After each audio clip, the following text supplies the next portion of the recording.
Hey team, Thomas Curtis here.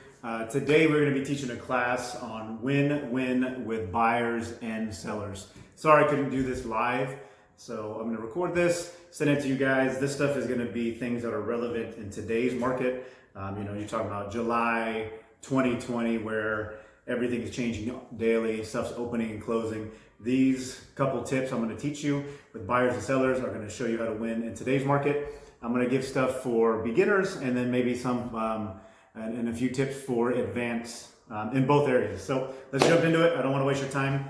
I want to set a foundation here. This is not going to be something where I'm going to teach you how to get buyers or how to get sellers. That can be another video, but this is going to be if you have buyers and you have sellers, you already have those appointments and you're showing people houses, that tips and tricks that our team does and that I've seen that help. So I want to set a little bit of a preference to a foundation. Success to you may look different from you to somebody else. I would say don't gauge your success and your personal journey with somebody else's, right? You'll get caught up in that stuff. So look at everything you do with excellence and look at it as growth and the journey and focus on that stuff. Don't look at other people and judge yourself on them.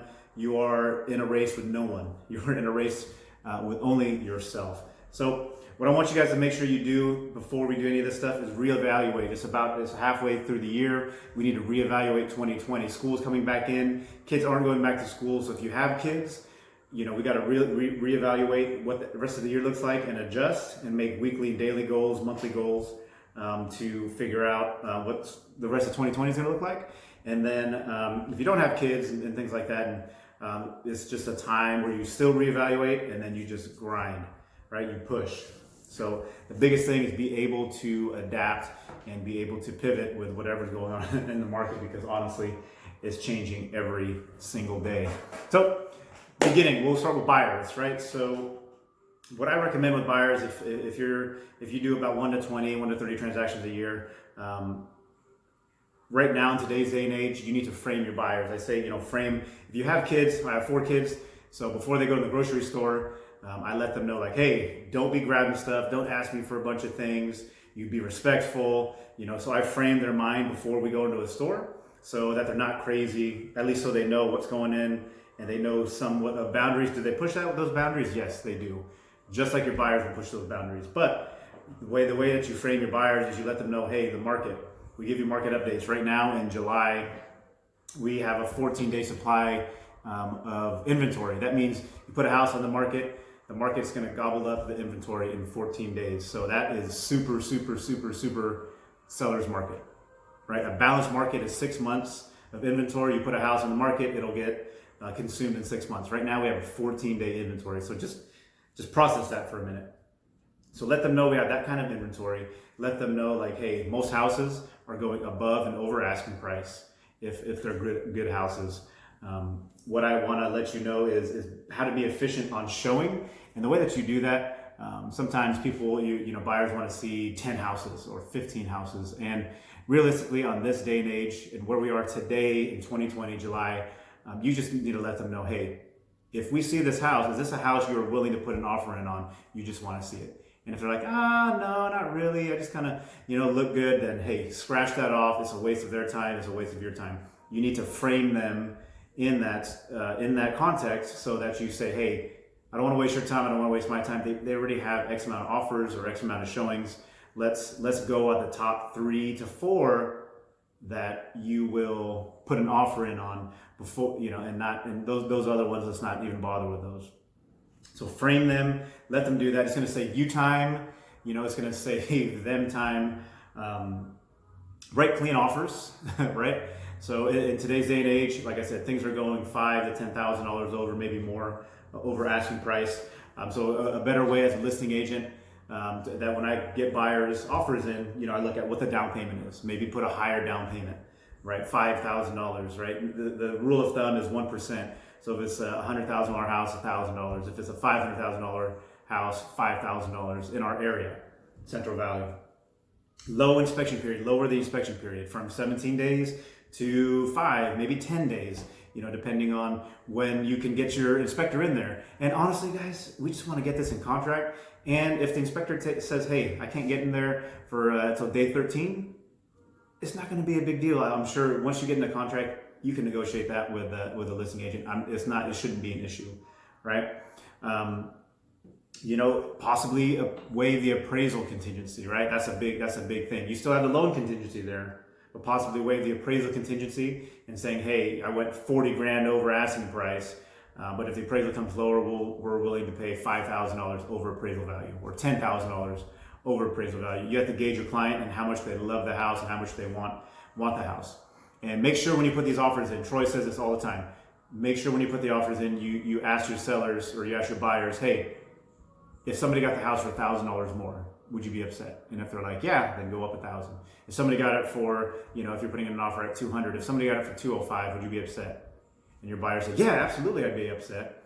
And like, okay, well, we should put an offer in 205. If somebody got it at 208, would you be upset? Yes, absolutely, I would be upset. 209, if somebody got the house over you for 209, would you be upset? Yeah. If somebody got the house for 210, would you be upset? No. If they get it for 210, then they can get it.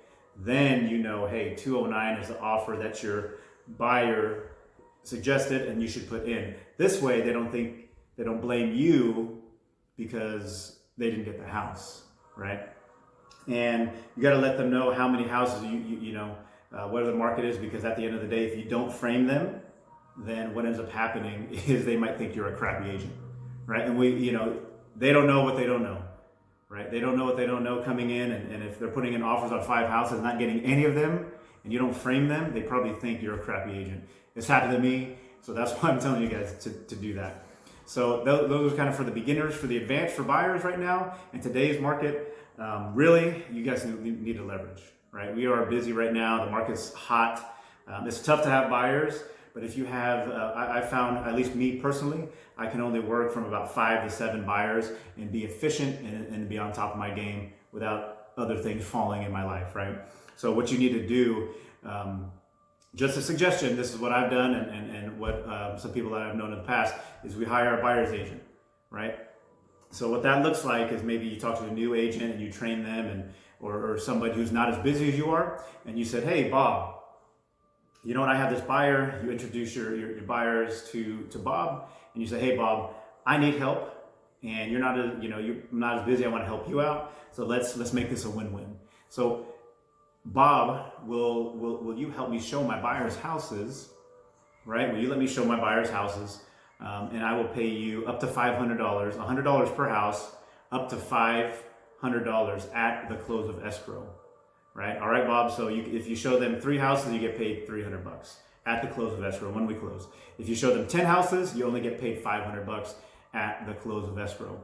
And what you guys will see is, don't hold your money like this. If you hold your money like this, what you'll see is you'll be able to get more in because you're sharing, and then you're also leveraging. So that'll help. It'll help your fellow agent out, and then it'll help you out in the long run. Because if you can only do 5 to 7 buyers, let's say you can do 7. And then you hire 1 or 2 other buyer's agents to do, 7 or 8 more. Let's say they can do 8 more, so you're working with 15 buyers at one time, right? At a purchase price of average of $260, which is what our average purchase price here is in Kings County, roughly at 2.5%. You're still going to be netting or grossing after you pay the $500. Let's say they max those 8 houses, those 8 buyers, extra 8 buyers. Let's say they max out and show them more than 5 houses each, which is highly likely in today's market.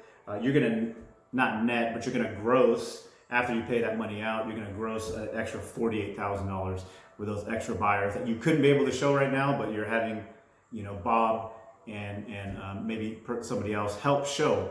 So as an advanced buyer's agent, if you're able to do that, you're able to leverage that out more and in essence, make more money.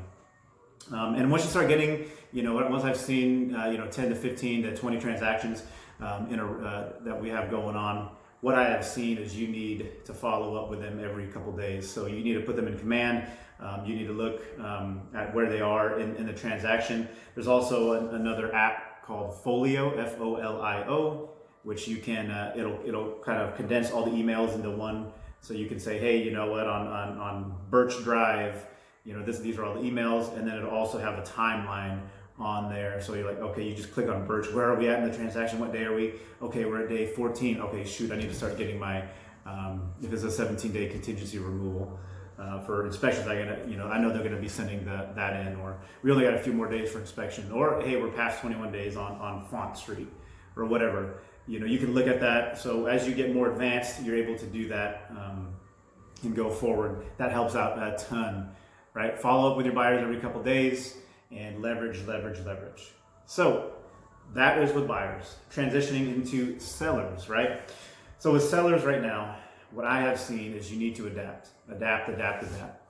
And the foundation of it for beginning agents, if you're doing like 1 to 30 transactions, you need to know what your DISC profile is, DISC. If you don't know, ask me, ask one of your leaders. We will get you your DISC profile. We should have it on file. You should know what it is. If you haven't seen it, we'll get it to you. But I am a DI, so I know that if I go into a listing, I know that how my personality is. I need to know how to mirror and match my seller's personality. Because if I go in and say, hey, these are all these are the comps. Here it is. Sign, press hard. But my buyer or my seller is a SC, they're going to be like, oh my gosh, I'm not, you're not the agent for me, because we don't match, we don't communicate well. So you need to know what your personality profile is, and you need to learn how to read and mirror and match what their personality profile is. We just had we had a lead come in recently, about a month ago, and we just actually closed on their house, and we got the listing. We went in person and we ended up getting the listing because I mirrored matched, and their personality was an SI, right? So they're very like reserved and like to have fun. They don't like pressure. And so normally at the end of the listing presentation, I asked them, I said, hey, do you feel comfortable and confident that I can sell your house? And they normally say yes, and all right, sign here, press hard, right? So I normally do that, but on this one, I just felt like, man, if I start pressing that, they're not going to go for it. So what ended up happening was I went, we left without asking that. I said, hey, here's the information, we'll contact you, and left, went out in the car, I was talking, and then they came out and said, hey, you know what, I talked to my wife, and we feel comfortable and confident with you. We want you to list our house. We just felt like we felt that you're the agent for us. We don't know why, but we trust you and we feel like you're the agent for us. I'm like, okay, great. So mirror matching is really, really a big deal. You need to adapt, and pivot. You need to be comfortable with Zoom presentations and Zoom listing appointments, because that's possibly where we're going even heavier. We just had my first listing presentation over Zoom and we got it. I mirror matched and things like that, and it went well. So that it wasn't comfortable for me, but it was a great experience, and I really loved it. You need to script and role play. So with listings right now, you need to know your objection handlers, and you also need to know your scripts. So when you are building the rapport with your people, you're not like, what question do I ask next? Oh yeah, so you're actually listening to them and creating a relationship, and not thinking what's the next question you're going to ask next. So you need to be comfortable and confident with your scripts, and by that you need to role play. You don't want to practice in front of a client. You want to practice before you get to the client. So that's kind of the beginning. If you start getting a little bit advanced, 50 transactions plus, or 30 plus, what I would say is once a little bit more advanced, I go into the house and I try to find and be relatable like the first 5 to 10 seconds, because I try to look at what I do is I Facebook stalk these people, or I stalk them online, so I can kind of get an essence of who they are, their personality type. After I talk to them on the phone and ask them, the pre-listing questions, just to get a better feel of who they are. I already know why they're moving, but to get a better feel of their personality, so I know how to mirror and match when I go there, so I can be the best of service. So they can put all of those red guard, those fences up, so they can just put those down, and we can actually have a conversation relate, because I believe that we are the best for them. So I try to come prepared for everything we do. I come prepared for everything we do. So I try to relate to them in the first 10 seconds of something, kids, sports, area, anything. Like I find something that we can relate to, get on that, and then just ask them more questions about themselves, and that gets them going and gets them more relatable. Another thing I would say is bring somebody of the opposite sex. If you're a guy, bring a woman with you, so you can balance off of the husband and wife combo there, or you can balance off of that, because I'll be able to, show part of myself, and then if we have a woman next to me, she can bounce off of stuff I can, and we can relate to both the sellers that are there normally.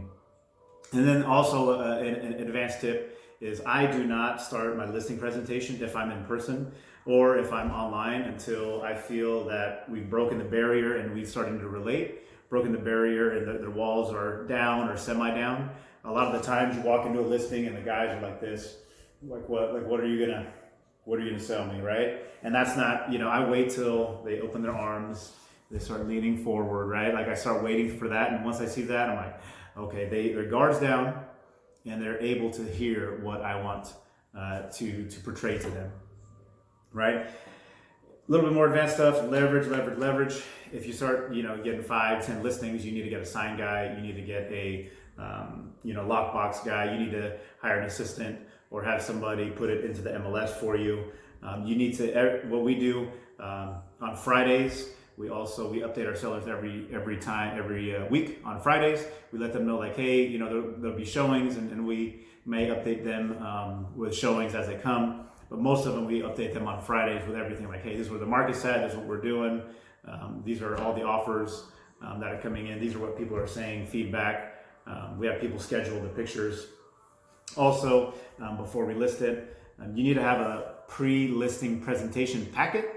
PLP. If you don't have that, you can go on KW and just get a generic one. Really, you just need something to show who you are. If you're advanced, you should have a lot of your things on there, like what do they call reviews and different things like that, and who you are, what you do, how you market, and why you're the best agent for them. What we do, I go to the UPS, or not UPS, post office, and they have those like little cardboard or red or blue packets. I slip it in there and I put it on their front door. They're free at the post office, so we take a handful of them. We put our pre-listing package in there and we put it on their front door before the listing presentation. And then what we normally see is they open it because they're like, oh, what mail did we get? And we let them know, like, hey, we dropped it off. You should have it. So they open it and they look at it. That way, when you're walking to a house and you're like, what the heck? They see that, they open it, so they get to know you, and that shows that you're well prepared and you're advanced. So it's a lot, guys. I wanted to do this really quick and bam, get all this information to you. Sorry I couldn't do this live today, but what I want to let you know is leave some messages in the chat below, and I will get back to you, and I will answer all of your questions. If you have anything further for me, you can email me, tacinvestment@gmail.com, or you can text me 559-309-9859. That's all I got for you today. Have an amazing and a blessed day. I love you guys. Go fight, sell. Thanks, Roy.